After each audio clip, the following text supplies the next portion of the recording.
Hey everybody, Shoebox Legends here. Thanks for joining me today for a good old-fashioned baseball card rummage here on the channel. I have this little stack of cards in front of us that have been kind of sitting out in my hobby room. I think I pulled these for various reasons to show here on the channel or maybe on another channel during a guest appearance, and they just kind of didn't make the cut. And they need to be filed away and organized in my ongoing effort to clean up my hobby room here. So I figured let's just rummage through what's in the stack and make a short episode out of it. I think there's some pretty awesome stuff in here. It's all baseball. And let's start with this one, the Ultra Pro One Touch Magnetic, and rightfully so. This is a 2013 Bowman. It's a top prospect card of Xander Bogaerts. I have an extensive Bogaerts collection, and this is a pretty tough one. Love this red ice or red foil. I've done an episode on the recent Topps versions of these. But back in 2013, when this came out, these were a lot tougher to acquire. This one is numbered out of 25. Copy 15 of 25. So this is a pre-rookie coming in 2013. His rookie cards were, of course, in 2014 Topps. But a pretty awesome Bogaerts card there, and team color matching red. I got a couple buybacks next. So Allen and Ginter, I think in the 2015 set, was their 10th year of creating the Allen and Ginter product. They did buybacks.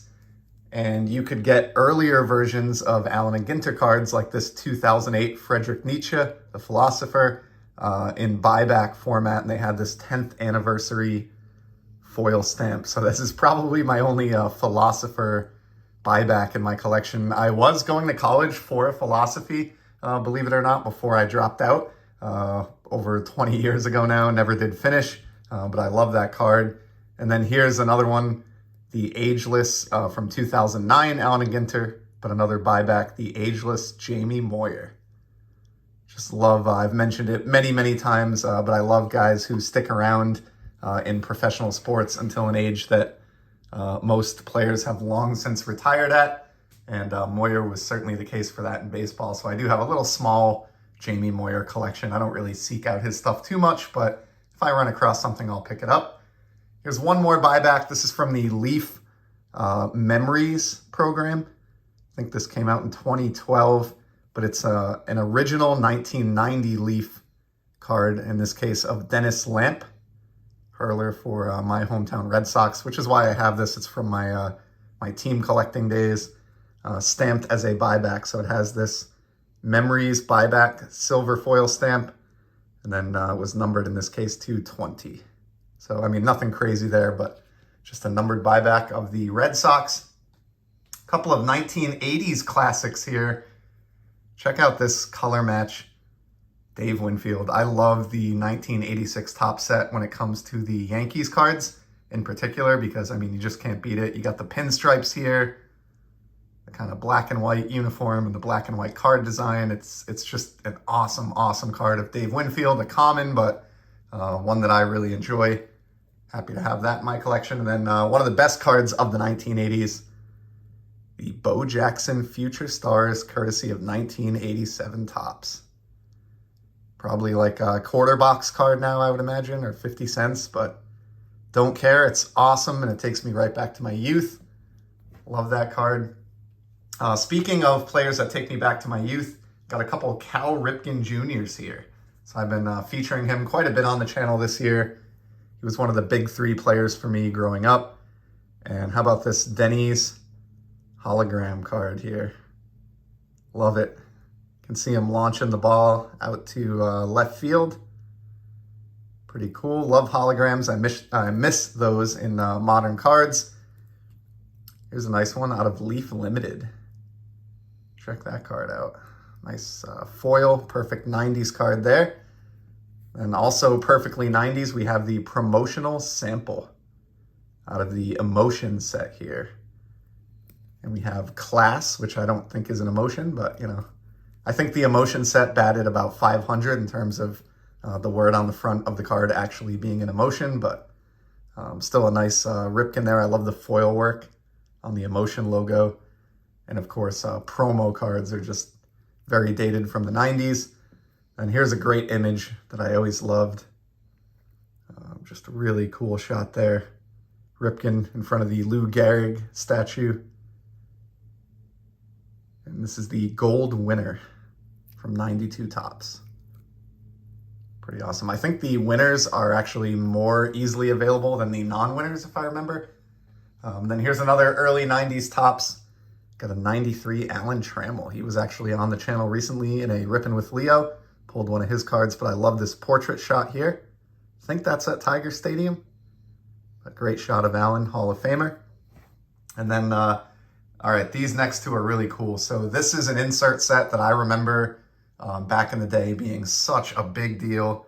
Back in 92, from the Fleer set, was the Rookie Sensations. And there were two cards that everybody wanted to pull, Frank Thomas and Jeff Bagwell. I mean, there's nothing overly special about these. It's just a plain blue border. It does have some gold inlay on the nameplate along the bottom. And of course, the word Rookie Sensations along the top is also done in like a gold inlay. But I mean, as 90s cards go, these are relatively tame looking. But, you know, they were highly desirable back in the day. And I didn't have either of these as a kid. I was definitely envious of those of my friends who did, but was able to pick these up, you know, many years later for relatively cheap. Although the blue borders here make these very tough for grading. And so finding these in a high grade, like say a PSA 9, forget 10, but even a 9 is very difficult and very expensive. So I'm happy to have those two. And we'll put the Frank up in the background here. All right, next up we got a Pedro card here. Now this one is from 93 Ultra. It says rookie. It has that great rookie foil banner that I loved as a kid collector, but it's not a rookie card. He had cards, you know, as far back as 1991 Upper Deck Update, and certainly plenty in 1992. So this 93 card is actually not considered a rookie, but it's an early career card with the Dodgers. I love the photo. I love Ultra from this time period, and I love, whether it's a rookie or not, I love that foil banner. So just a cool one there for my kind of cheap Pedro collection. Next up, we got some 90s shine, and we're close to the end here. Try to keep this at 10 minutes or so. From one of my favorite shiny sets ever, 1999 Bowman's Best. Check out this Slammin' Sammy Sosa. Showed recently a Topps Gallery Sammy Sosa from around this time period, the stained glass Gallery of Heroes insert. And here we have just some primo etching. Like, look at that through the uniform, how that just glows. Nameplate on the back of the uniform, his arms extending, even in his socks, we've got some etching. Like, just really awesome work here by the folks at Topps. Great card there from Sosa's period of dominance. You know, I know it's looked back upon questionably now, but that was when he and McGuire are kind of on top of the baseball world. So I think that's a cool kind of moment in time card. And then going back a few years earlier, really the set that introduced shine, modern shine, that we still enjoy to this day, Topps Finest.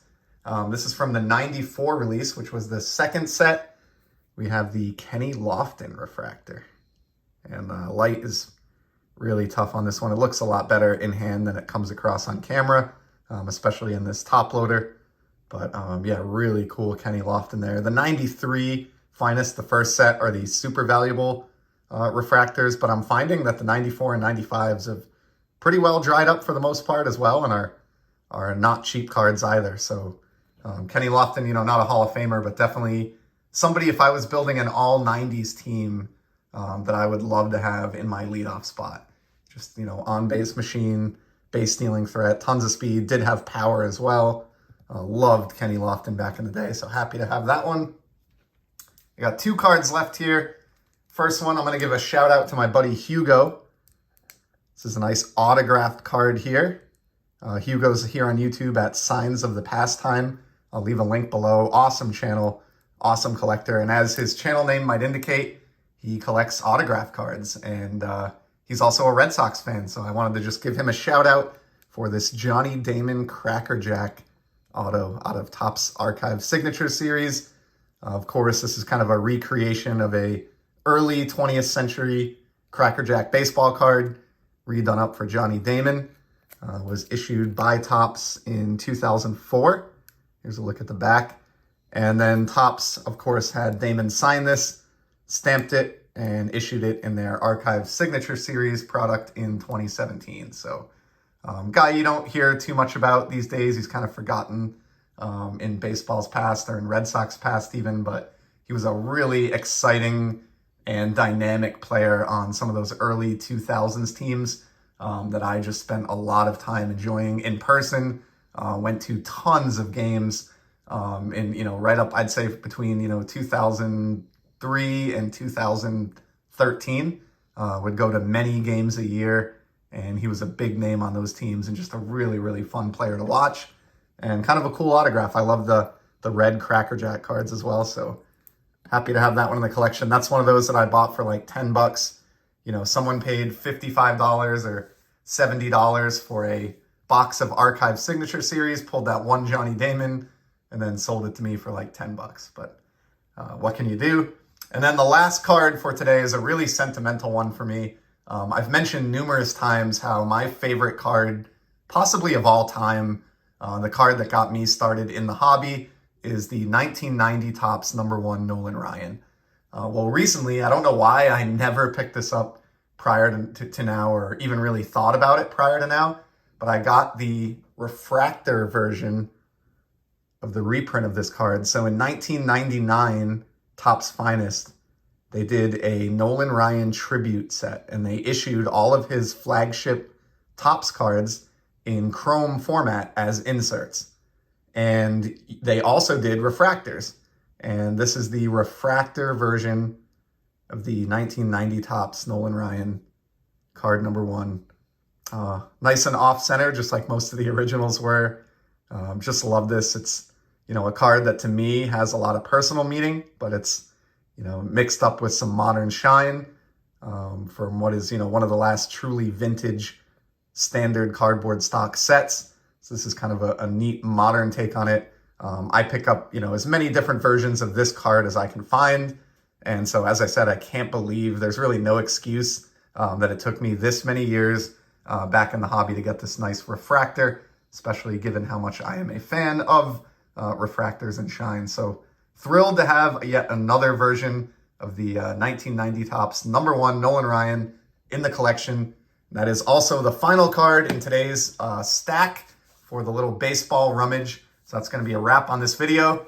I appreciate you stopping by and spending some of your valuable time with me here on the channel. And I'll be back in the very near future with some more sports card content.